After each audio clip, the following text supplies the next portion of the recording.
गंगा तरंग रमणीय जटा कलापम गौरी निरंतर विभूषित वाम भागम नारायण प्रिय मनंग मदापहारम वाराणसी पुरपतिम भज विश्वनाथम। मंच पर विराजमान अखिल भारतीय संत समिति के राष्ट्रीय महामंत्री आदरणीय पूज्य स्वामी जितेंद्रानंद सरस्वती जी महाराज और 5 कुलपति एक साथ विराजमान है मंच पर, और यहाँ के जो है बीएचयू के वर्तमान कुलपति आदरणीय चतुर्वेदी जी और हमारे आदरणीय आशीष जी, आदरणीय विश्वनाथ मंदिर के अध्यक्ष और हमारे अत्यंत आदरणीय श्री राजाराम शुक्ल गुरु जी और आदरणीय ब्रजभूषण ओझा जी तथा हमारे सभी मित्रगण जो यहाँ विराजमान हैं। अभी आप जिनको सुन रहे थे श्री भद्रेश स्वामी जी महाराज जो अत्यंत विद्वान हैं और हम उनके वचनों से भी बड़े सहमत हैं।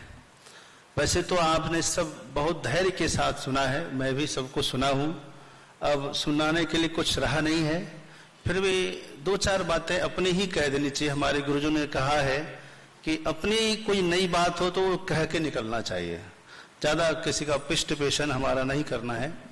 तो आज एक अच्छा विषय है कि सोमनाथ का जो मंदिर का यह अमृत महोत्सव चल रहा है, लेकिन यह नाम दिया है सोमनाथ स्वाभिमान महोत्सव, स्वाभिमान पर्व। तो मैं सोच रहा था कि यहां तो होना चाहिए सोमनाथ जीर्णोद्धार अमृत महोत्सव होना था नाम इसका, लेकिन सोमनाथ स्वाभिमान ही क्यों रखा। सच्ची बात तो यह है उस मंदिर पर, सोमनाथ मंदिर पर बारंबार आक्रांताओं ने आक्रमण किया, मंदिर टूटा नहीं, मंदिर लूटा गया, लेकिन स्वाभिमान को बचाकर रखा। जिन महापुरुषों ने, वो वंदनीय महापुरुष आज स्मरण करने के योग्य हैं, इस अवसर पर उन्हें स्मरण करना चाहिए। और फिर मैं सोच रहा था जब आदरणीय ओझा जी का फोन आया तो वो कार्यक्रम यहां कर रहे हैं, तो मैं सोचने लगा कि सोमनाथ जीर्णोद्धार का यह 75वां अमृत महोत्सव है, तो सोमनाथ में तो मनाया जा रहा है, यहां क्यों मनाया जा रहा है। तो अभी बैठे बैठे मन में आया कि उसका संबंध हमारे मालवीय जी के साथ है। आदरणीय मालवीय जी भी और आदरणीय सरदार वल्लभ भाई पटेल जी भी, आप दोनों महापुरुषों के कृतित्व को स्मरण करें, इन दोनों के कार्य शैली को स्मरण करें, तो आपको पता चलेगा सरदार वल्लभ भाई पटेल जहां राजा की तरह काम करते थे, मदन मोहन मालवीय जी ने यह संदेश दिया कि जेब में फूटी कौड़ी भी ना हो तो बनारस हिंदू विश्वविद्यालय भी स्थापित कर सकते हैं।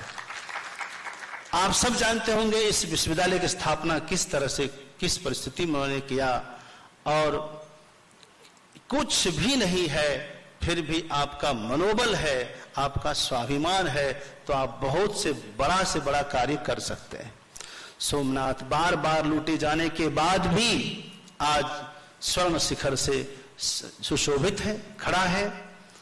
मालवीय जी से अंतिम समय में पूछा, किसी विद्वान ने, काशी के विद्वान ने पूछा कि मालवीय जी आपकी कोई अंतिम अभिलाषा है, वह आप जाहिर करिए।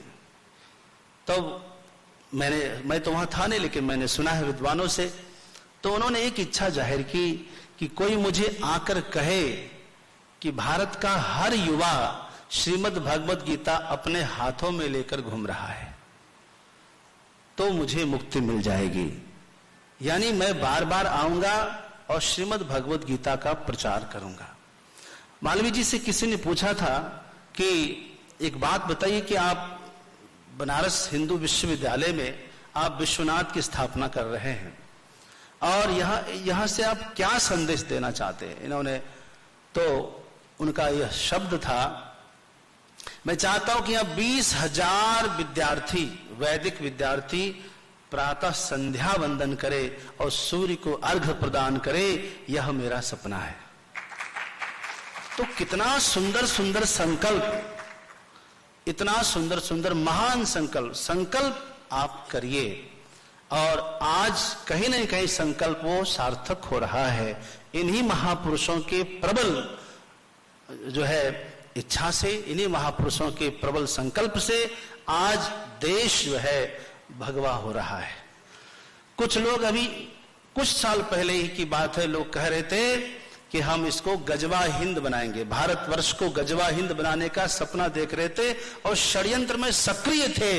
लेकिन आज उन सब के मुंह पर एक गहरा तमाचा है कि भारत गजवा हिंद नहीं, भारत भगवा हिंद होकर के रहेगा और हो रहा है। मुझे विश्वास है जब भारत भगवा हिंद बनेगा तभी भारत विश्व का गुरु बनेगा और इसके लिए हम लोग संघर्षरत हैं, हमारे संत समाज भी संघर्षरत हैं। कुछ ही दिन में आप देखेंगे भारतीय गौ माता को राष्ट्र माता का दर्जा मिलेगा, गौ हत्या भी पूरी तरह से बंद होगी। मुझे पूज्य स्वामी जो मचान पर रहते थे देवराहा बाबा, उनका एक वचन याद आता है। वो कहते थे जिस दिन भारत में गौ हत्या बंद हो जाएगी उसी दिन भारत विश्व का गुरु बनेगा। तो उस संकल्प को स्मरण करिए, आप सब भी इसमें शामिल होइए और शामिल है ही, हम लोगों का संकल्प भी सिद्ध होगा। अब मैं अंतिम उद्घोष के साथ हर हर महादेव का नारा तो होना चाहिए। ओझा जी बोलिए एक बार, हर हर महादेव। आनंद नहीं आया? एकदम दोनों हाथ उठा करके हर हर। बहुत बहुत अभिनंदन, सभी को वंदन। ओम नमो नारायण।